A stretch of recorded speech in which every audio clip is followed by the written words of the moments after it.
Hi, this is Tony Randel. I'm with Chris Gordon with Hellblazer Biz, here to talk about A Doggone Adventure, my latest movie, and whatever else comes up.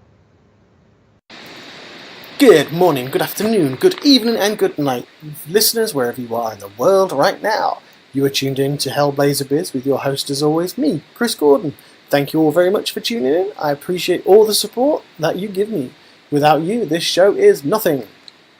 This week's guest is a fantastic one, a director this time, so someone behind the camera, with an extensive list of credits to their name, including Hellbound Hellraiser II. Fantastic, really, really scared the Jesus out of me film. And he's here to talk about his latest film, which is called A Doggone Adventure, which is about Murphy the dog.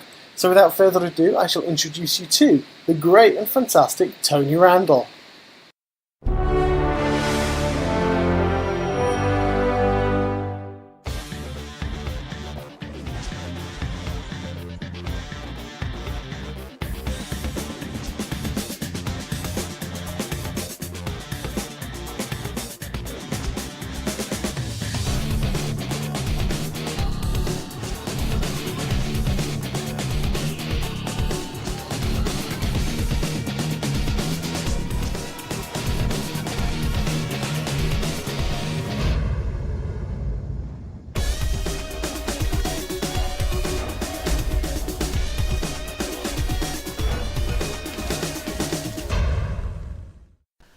Everybody, I have the honour and the privilege of the company of Tony Randel this afternoon, or this evening for me and this afternoon for Tony. Hello again, Tony. Hello.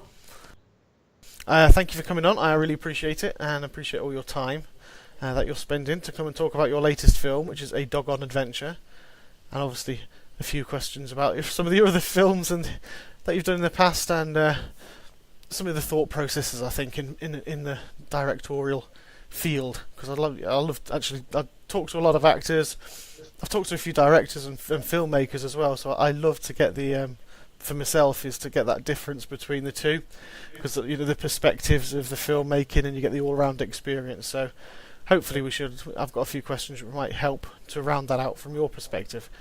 Sure. Excellent. So first one, so you have been in the business a long time. And obviously many behind the camera role. Oh, sorry, I didn't mean that to sound like you're really old. Sorry.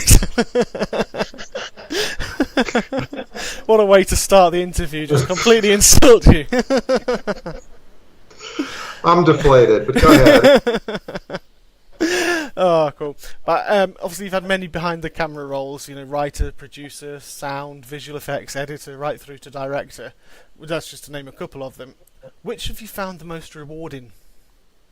I enjoy directing and editing. I like them both. They work together.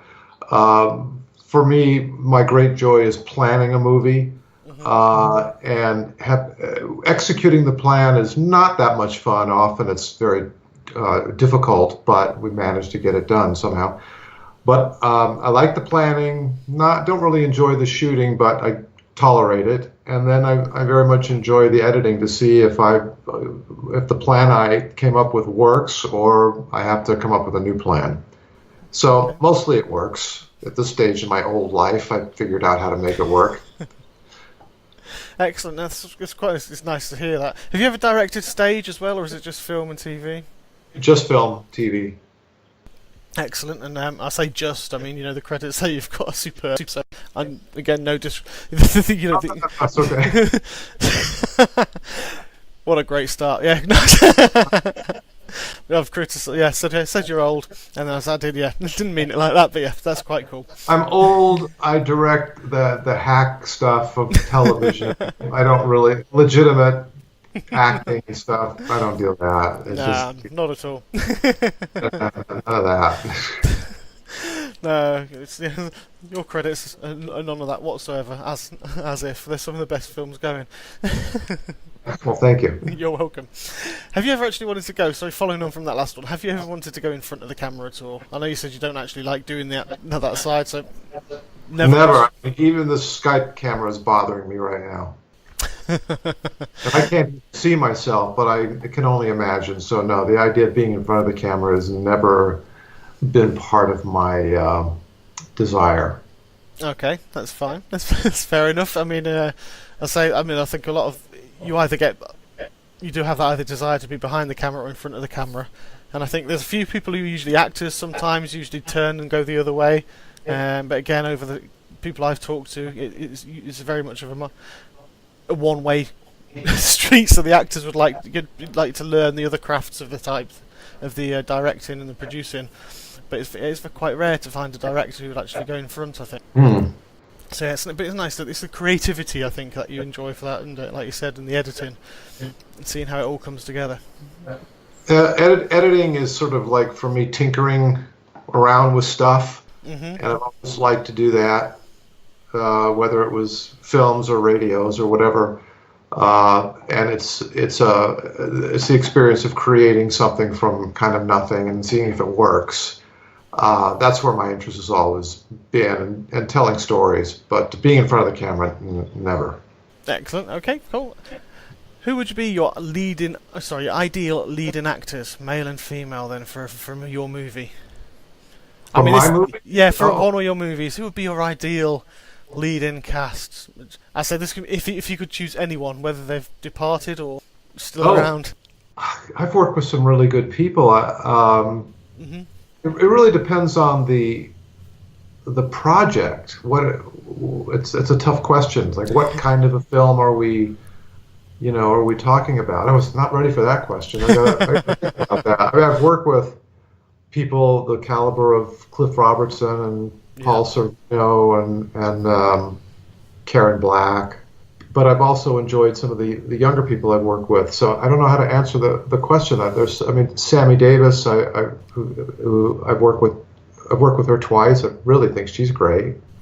So I can't answer that in a very logical manner, I guess. No, that's fair enough. That was my fault for not, I think, tailoring it enough, because you are right. Because I think different genres, you choose different people, and yeah.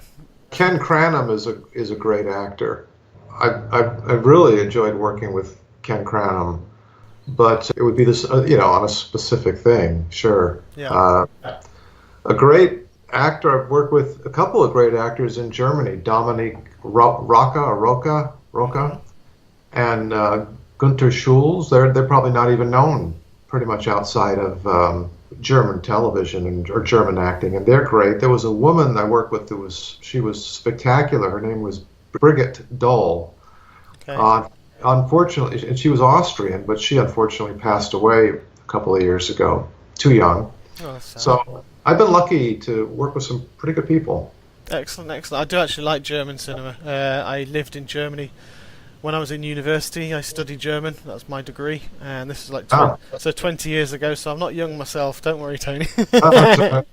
So yeah, I lived out in '96, and I did put German film as part of my course, and I learnt, obviously, going right back to the very, very classics, to the early Metropolis, right through to some of the more modern films with Til Schweiger. So I think they're actually producing a lot of fine actors and a lot of fine talent as well to come out of there, and we're seeing it lately with Daniel Bruhl and I can't remember his other name. I've forgotten his name now. Yeah. You know who I mean. Glorious. Yeah. And obviously so it is a nice talent, to sort of a pool of people that you can work with. So it must be nice to be able to go to those. What was your ideal location be to shoot them? If again, I guess I suppose it'd be genre based. I guess the ideal location. Yeah. That I've ever shot in. Yeah. Studios. I like studio looks. Like when I shot at Pinewood Studios, that was a lot of fun, and because you can create a world that you're kind of imagine. Mm-hmm. We recently had a screening of Hellraiser II in Hollywood. It was a 30-year anniversary, and I was walking in and out of the film. I wasn't sitting there the whole time, but I was looking at, thinking, oh, look, these are actors walking around sets that we talked about and designed and built, and it was a lot of fun to see that. Now, a lot of times, they use virtual sets, but this was just like sets that were very much thought about in terms of what they were saying about the story, and I really enjoyed that. That's my ideal. I like that kind of movie better. Probably out of touch with reality, but that's Well, no, it kind of goes back to what you said before about liking to tinker with things. You're right, because I do think that some of the movies where the sets are fully built, they're not CGI. I'm not knocking those films because some of them are great, but where actors are actually physically interacting with physical objects in the studio, they're not standing in front of a green screen running, on the spot just to run through it, to run anywhere. There's a lot of interaction, and Hellraiser 2 and the likes of those are good. Have the crap scared out of you? Yeah, good. Yeah, I guess it worked. You were a child. I was in my teens when I saw that one. Oh, okay. I wasn't allowed to watch that until I sneaked it when I was about 14 or 15, I think it must have been. Excellent. So talking about that as well then, with your style, how much have you seen your style changed from when you, obviously from the likes of Hellraiser 2 and movies around that area right up to present day? Because obviously, you do learn from your experiences and things. So.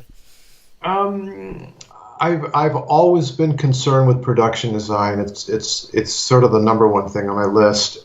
I've probably gotten a little bit more succinct in working with the production designer on how to achieve what I'm talking about. Mm-hmm. But Hellraiser was a fairly large budget film, so I had a ability to kind of do what I wanted. But like more recent ones like Doggone Adventure, more modest budget, have to pick locations that look good once filmed, and I thought that's I've gotten better at that, knowing what's going to look good and how to do it without too much stress. It's what I see often in a lower budget film is they walk into a apartment and shoot it as is, no set dressing, the white walls, and looks terrible, looks cheap. So I've gotten pretty good with making stuff look good, especially at a good cost. Excellent. I can say I've seen a Doggone Adventure myself, and the cinematography. You've seen it or haven't seen it? I have seen it. Yep. I have seen it. Yeah, I thank you. I was being sent a screener, so I was watching it and to watch it through, and the cinematography in it is really good. There's some of I'd say it's some of your traits. Obviously, the dark, the outside.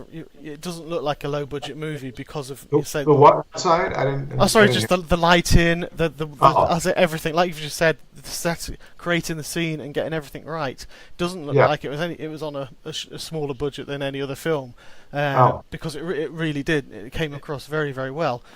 And every scene, even inside, as you say, the whole setup, the whole set was just so nicely done and put together. And I'll combine that with the acting, obviously, from everyone on board. It was just, it was actually a really enjoyable film, and it looks very, very visually good as well. Especially there were a few special effects which I won't ruin, where things coming in, and it looked really good.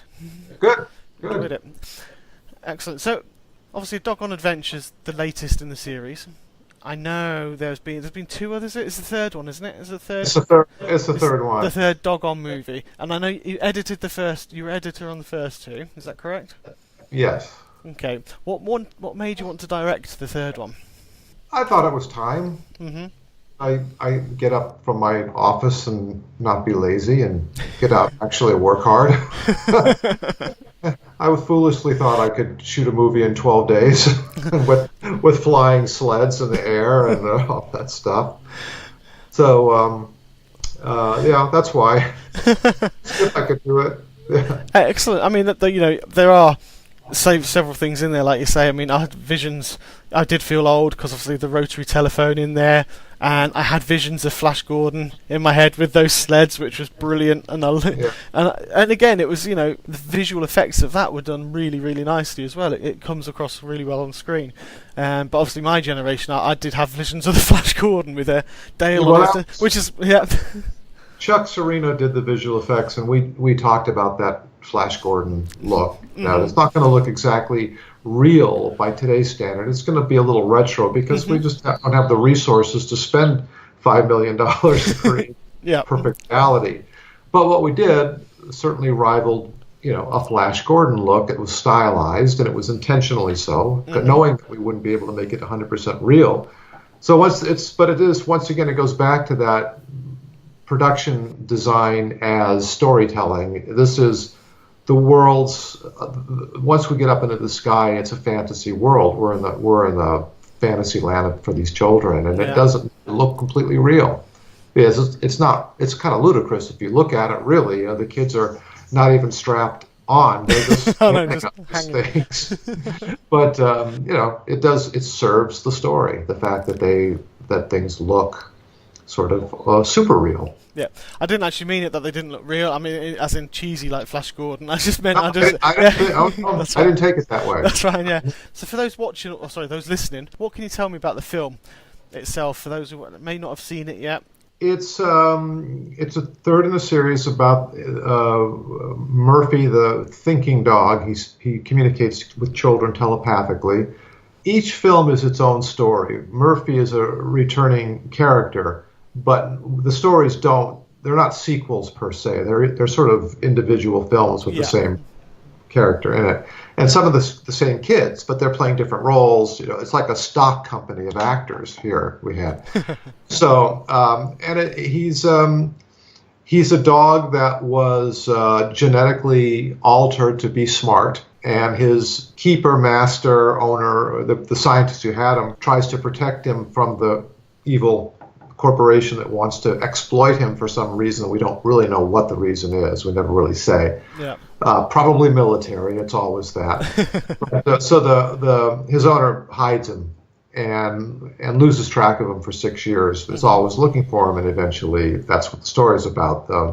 Dr. Masters is the character name, searching for and finding the dog with the help of these children who are certainly akin to Little Rascals. They're kind of a group of kids on an adventure. That's what we've loved the Little Rascals series. That's always been firmly in mind when we did these films, and we lucked out in finding some really good kids that were just really evoke that Little Rascals sensibility and vibe and fun. Excellent. And I mean, they did look like they were having fun, and that kind of brings me out as well to, they always say in the business, or apparently, allegedly, that you should never work with animals or children. And you've just directed a movie with both, which is centered around animals, centered around Murphy the dog, and obviously children as well. How did you find it? I mean, obviously the kids are professional actors, so was there any mishaps on set or any outtakes that just the little Jack Russell just peeing on someone's leg or something? No, that never happened. The dog was very professional. The trainer, Heather Brooks, she was very good with the dog, got it to do pretty much anything we wanted to do pretty much right away. So it was an exceptional dog in that regard. Working with children as Jim Winarski when I'm a teacher, because they're usually in school and now they're doing the film, so you're like a substitute teacher. So if you know what that's like, it's you have to they're trying to pull one over on you all the time, and they just want to play. It's playtime. Yeah. So that a lot of energy is put into getting them to focus, a word I used probably 18,000 times during the shoot, getting them to focus, especially one of the kids is 7 years old. Wow. But, always being ready to feed them a line if they forgot it. But the older kids were really good about it. They were pretty exceptional in terms of knowing their lines. So it actually wasn't that difficult. Not as, we shot, like I said, 12 days, and we came in on schedule, on budget, so we managed to pull it off. That is pretty impressive. I mean, 12 days for any kind of film is an impressive time to turn it around, and especially when like you say, when you've got kids who are being kids. They're being kids, and but they're great kids, and they're fun. And if you get a chance, somewhere there's little videos of each kid talking about their experience about the film, and they're worth watching too. They'll tell you how they experienced it all. Excellent. Yeah, I'll have to look out for those too. So And with that in mind as well, obviously in a similar way, you've got your extensive works on horror and similar type of films, suspense, that type of area. So what got you involved in the Doggone series? Because it's a different type of genre to be in.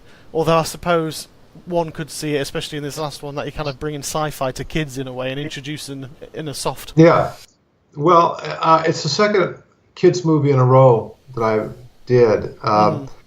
There's the one before that was called The Hybrids Family, and it's about these children. They're a little older. They're late teen kids who are half witch, half vampire, and they're frustrated with their lives, and they want to escape to Florida and then go on an adventure. Cool. I enjoy working with young people and family entertainment, and I've done a pretty wide variety. The film that I did before, The Hybrids Family, a number of years before, was the Double Born, very dark. Very few people have even seen the movie. It was kind of almost made in my garage, almost literally. And it's very dark, not for kids at all. But I have that side of me, and then I have the side of me that's father of 3 kids. So yeah, just normal suburban life. Yeah, no, it's nice that you can make those movies, and as your kids grow older, they can obviously they can watch the work that you've done, and then go back and obviously as they get older watch some of the other stuff as well, and obviously experience their dad from all the different the mindsets that you have when you're writing and directing. Right. That's pretty cool. It is actually very, very cool. I've noticed as well, I don't know whether it's an Easter egg or whether it's just coincidence as well, with the Unsolved Mysteries show. Mm-hmm. And I was just like, I was thinking that, and I was thinking back to obviously your tribute to maybe your stint directing Beyond Belief, Fact or Fiction, and that was more Jim's creation, but yeah, it did certainly was similar to Beyond Belief, Fact or Fiction, but.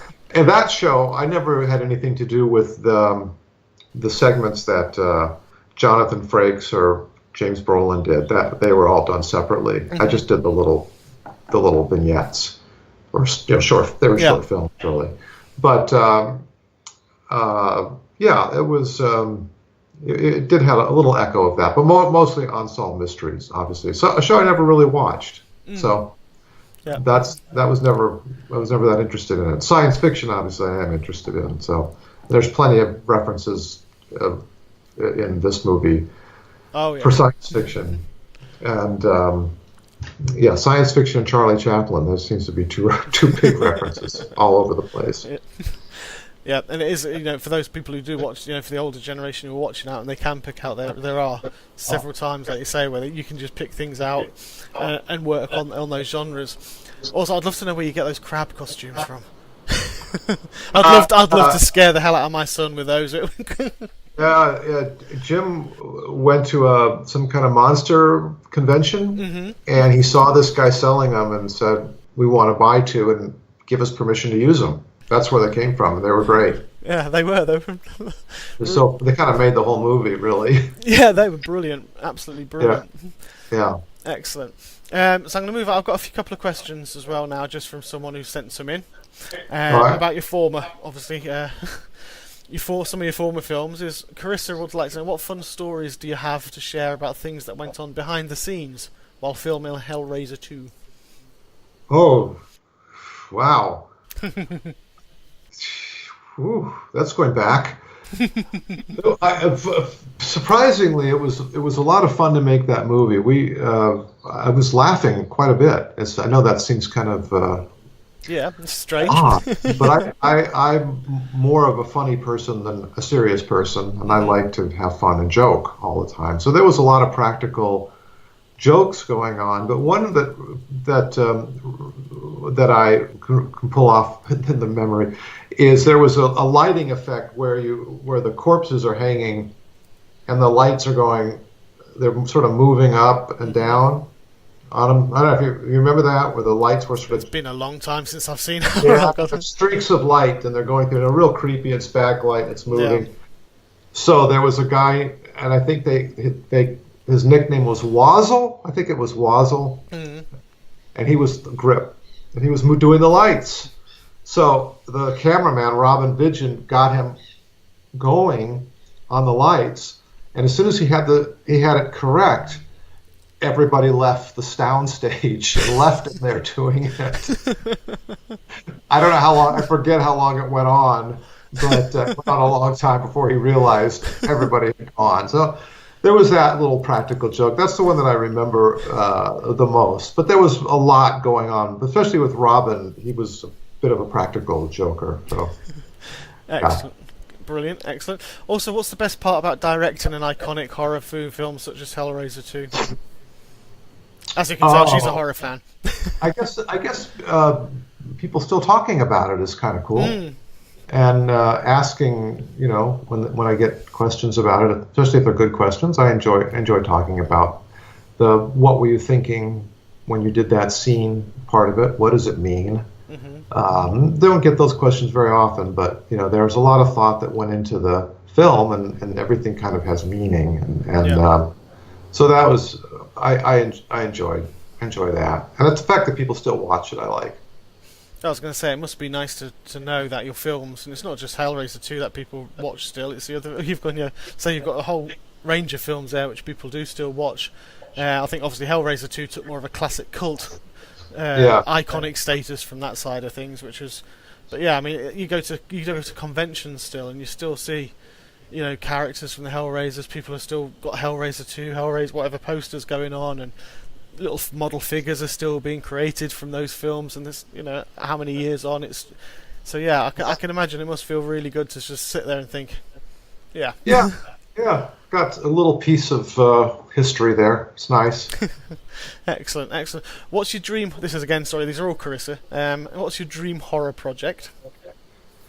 Actually, I don't really have a dream horror project. I'm sort of noodling around with more of a. It's kind of a horror sci-fi thing, but I don't want to say too much about it. Fair enough.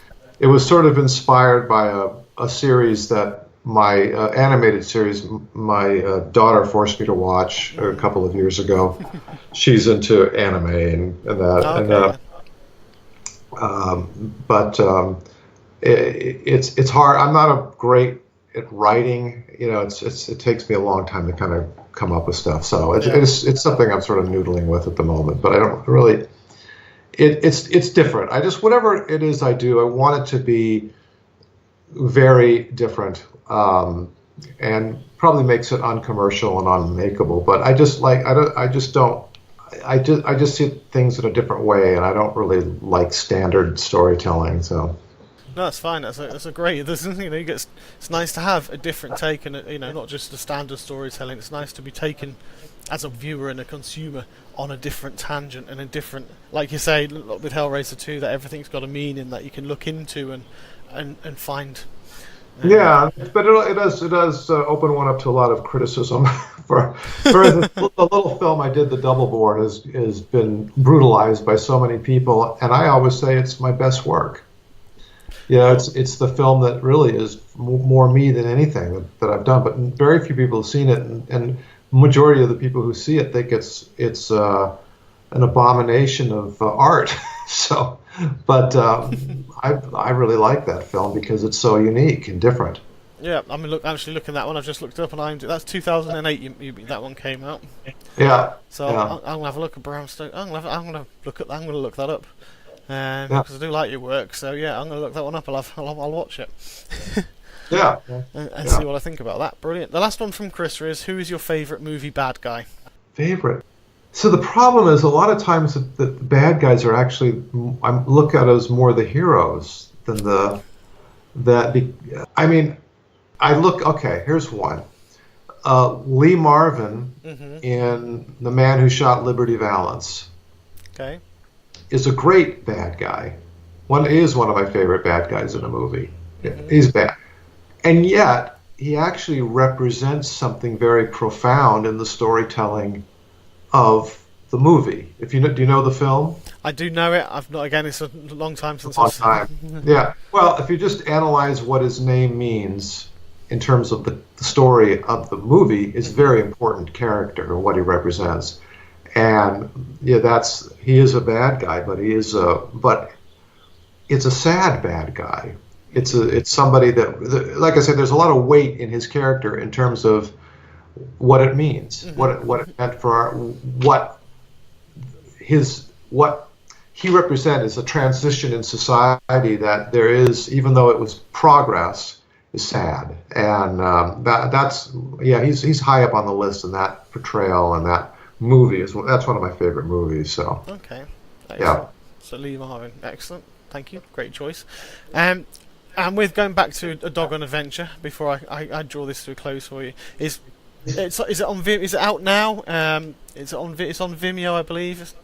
Yes, Vimeo it's on on demand.